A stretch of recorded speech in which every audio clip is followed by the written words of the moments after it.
A deadly camping trip, a green dude's big break, and a superhero movie that left everyone in tears. 2022 is the year for sci-fi movies that'll make you laugh, cry, and question your existence all at once. Prey, the latest installment in the Predator franchise, goes back to 1719, when one of the first predators comes to Earth. This hunter is pitted against Naru, a Comanche woman looking to prove she has what it takes to be a great hunter. Prey has breathtaking vistas, bloody action, and excellent performances. A tease in the credits and Easter eggs from other Predator films will please franchise fans, but the biggest reason to see this sci-fi gem is definitely Amber Midthunder's Naru, who uses her wits and training against an alien foe far larger than she. Beyond the Infinite 2 Minutes is a delight from start to finish.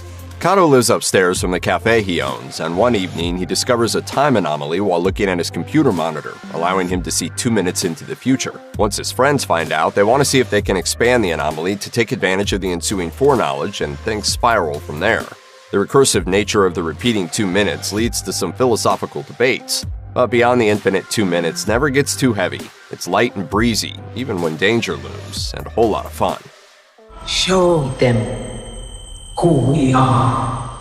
The sequel to Black Panther and the 30th movie overall in the MCU introduces a second incredibly powerful and hidden nation to the MCU, Talokan. Talokan is the cinematic update of Atlantis, home of the submariner Namor, who doesn't want the outside world to discover his homeland for fear that Imperial powers will attack and steal their resources. But things aren't that simple. Namor also demands the life of a young scientist who unintentionally allowed one of Talokan's vibranium deposits to be discovered, leading his country into conflict with Wakanda. Black Panther: Wakanda Forever is a major-scale movie, even for the planet-hopping franchise. Its international conflict creates a plot that feels like a political thriller with global stakes, and its action scenes are some of the most exciting we've ever seen in the MCU. Of course, the main thrust in the movie deals with honoring the legacy of the late Chadwick Boseman and his character King T'Challa, and by the end of the film, there isn't a dry eye in the audience. Something in the Dirt has a deceptively small scale for its big ideas. The movie centers on two neighbors who meet shortly after one of them moves into an apartment building. They quickly develop a friendship, and when strange things start happening in the newly leased apartment, like things floating inexplicably and wild light refractions that create patterns on the wall, they decide to make a documentary about the phenomenon. But as they continue to explore what may be causing these strange occurrences, they begin to split in their theories and the methods they want to employ, until we're left with more questions than answers. Something in the Dirt is a fascinating movie, not only for the questions it poses in its plot, but also because it's a strange mix of mockumentary, home video collage, and straightforward narrative that makes it one of the most formally inventive science fiction movies of the year. Maika Monroe is a genre darling for a reason, and this year she's offered us not one, but two great new genre movies. Watcher delivered a skin-crawling story of a stalker, and Significant Other brings us a high-concept sci-fi movie. Significant Other follows couple Ruth and Harry on a backpacking trip in the Pacific Northwest, where they discover a series of strange and disturbing occurrences in the wake of a comet's arrival. The movie doesn't offer answers for a while, and instead keeps the audience guessing in an equally fun and unnerving game of what's really going on here. It also helps that Monroe and co-star Jake Lacy are giving incredibly charming performances, and that the forest setting is beautiful.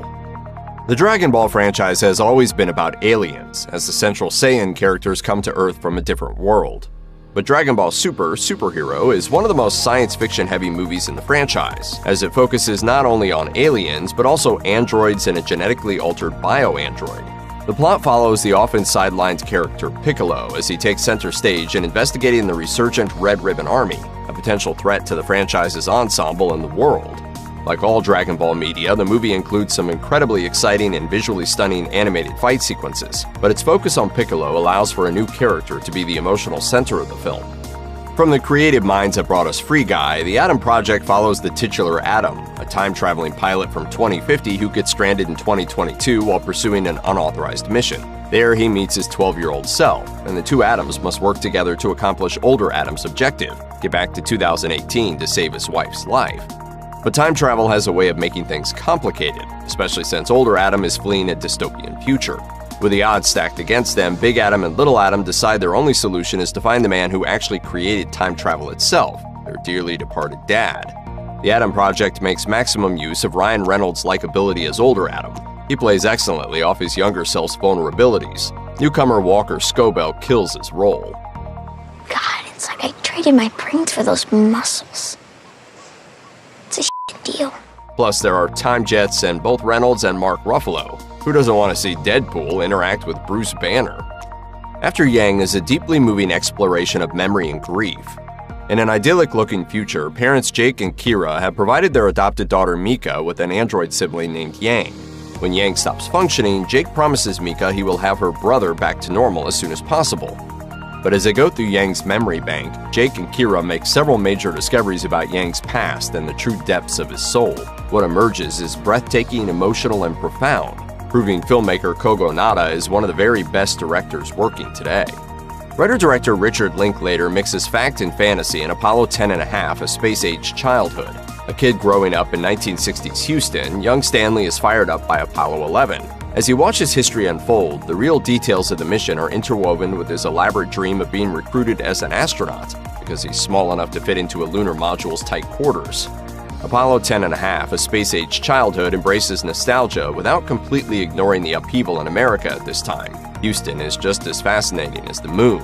The movie uses rotoscoping, a unique animation technique to capture Stanley's imagination just as vividly as the actual launch of the Saturn V.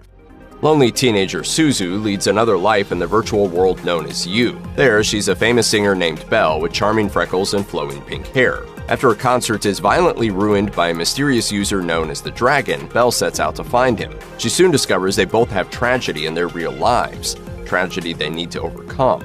Belle features stunning visuals and real emotional heft, rooted in the trials and tribulations of adolescence. Sam Raimi infuses the Marvel Cinematic Universe with his trademark horror in Doctor Strange in the Multiverse of Madness. Superhero sorcerer Stephen Strange must protect America Chavez, a dimension-hopping teenager, from someone seeking to steal her powers. Their flight across the multiverse takes them to the very limits of existence, with Strange grappling with his own issues and growing his own powers by confronting dark and disturbing versions of himself across dimensions, both alive and dead. Plus, Wanda Maximoff emerges as the emotional core of the film as she struggles with the harrowing aftermath of WandaVision. What results is a blend of terror, fantasy, and sci-fi you won't soon forget. Simply put, Everything Everywhere All at Once is one of the best films of the year. An endlessly inventive and absurdist delight, it stars Michelle Yeoh as Evelyn, a middle-aged laundromat owner whose IRS audit becomes a surreal adventure. The multiverse is threatened by a fearsome being, and only Evelyn can save every dimension everywhere. An eye-popping journey through alternate universes ensues. Multiple viewings are a must to catch every detail packed into this wild, heartfelt, and colorful good time. Audiences are told up front that Lightyear is the film that made Toy Story's Andy a Buzz Lightyear fan. To infinity and beyond. We see the titular hero's headstrong insistence on adventuring solo strand a ship full of his fellow space rangers on a hostile planet. Buzz winds up working with a crew of lovable misfits, including his former partner's granddaughter and an adorable robotic cat named Socks, to make things right. But can they overcome Zurg, the enigmatic villain sending waves of robots after them? Lightyear is a gorgeously animated sci-fi adventure with lots of comedy and heart. It's at its best when spotlighting the crew's attempts to figure out their strengths, and when indulging in absolutely incredible hyperspace sequences. Whether you're watching it on an IMAX screen or Disney+, this Pixar tale is sure to entertain and inspire. Neptune Frost is a singular work of Afrofuturism. It's a sci-fi musical with an audacious vision that mesmerizes even if, at times, the story seems elusive. Set in Burundi, the film follows a coltan miner named Matalusa and an intersex runaway named Neptune. It turns impressionistic and poetic. Neptune Frost features characters with symbolic names such as memory and psychology, and it primarily concerns an anti-colonialist hacker collective waging techno-war against an oppressive police state seemingly run by the authority. When Matalusa and Neptune meet, it creates a jolt that powers the collective's technological fight. Be prepared for the visuals and songs to get stuck in your cerebral cortex. Horror auteur Jordan Peele succeeds once more with Nope, a sci-fi horror film about siblings Emerald and O.J. Haywood, horse wranglers to the stars. When a UFO begins hovering above their ranch, they decide to catch it on tape. But they're not the only ones with plans for the mysterious entity. Reporters, photographers, and a sleazy former child star all have their own designs. Nope tackles society's exploitation of tragedy, humanity's relationship with animals, and the treatment of below-the-line crew on film sets. This makes for a layered experience that will have you questioning your own assumptions from the very edge of your seat. The surreal sci-fi rom-com adventure stars Kentucker Audley as James Preble, a government agent who audits people's dreams. That's right, in the future, this movie imagines dreams are taxed. He soon discovers something more sinister afoot as he audits Bella, an elderly artist and the sole occupant of the titular home. Full of bizarre logic, oddball characters, and striking imagery, Strawberry Mansion is a splendid head trip guaranteed to expand your imagination.